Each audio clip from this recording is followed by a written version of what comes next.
Hi, Norm Howe. You know, when you hear about global warming, oftentimes you hear, well, storms are going to be getting more intense and they're going to be coming more frequently. And you might wonder, what's the connection there? Is there, in fact, a real connection between rising temperatures and more intense storms? And I'm just going to talk briefly about that. It turns out there really is a good scientific connection there. And it has to do with water. Pretty simple, right? Well, here's the thing.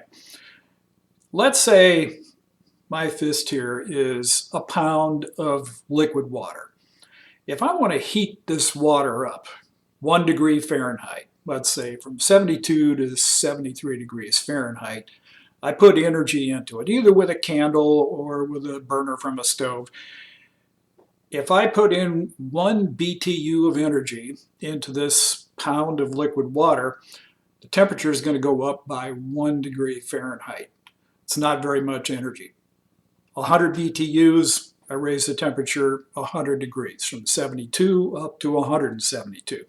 Still not very much energy.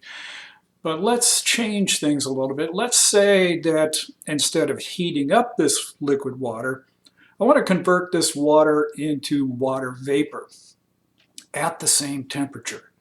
So I'm going to evaporate this water, which is at 72 degrees Fahrenheit, to water vapor in the room here, again at 72 degrees Fahrenheit. In order to do that, I've got to put in 1,000 BTUs of energy. That's quite a bit.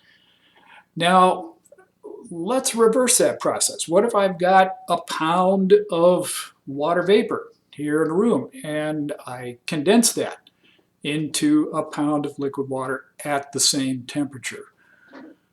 Then what happens is I release 1,000 BTUs into the environment. It's a lot of energy.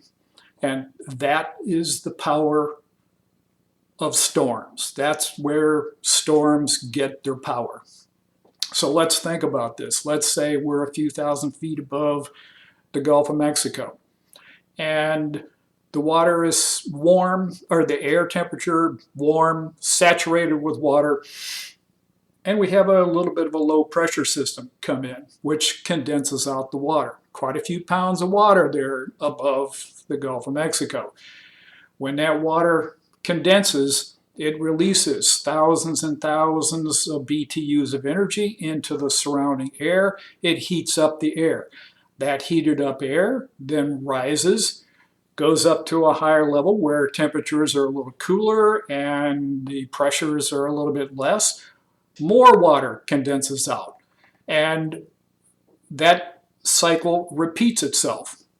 In the meantime, warm, moist air comes in down below to fill that vacuum, and it gets sucked up. Now we've got a self-perpetuating updraft. That's where storms come from. The kicker here is that every degree Fahrenheit that our air temperature goes up, it has about 3 or 4% more capacity to hold water. So that's 3 or 4% higher energy level that can be used to power storms. And that's why there's a connection between global warming and the severity of storms. Thank you.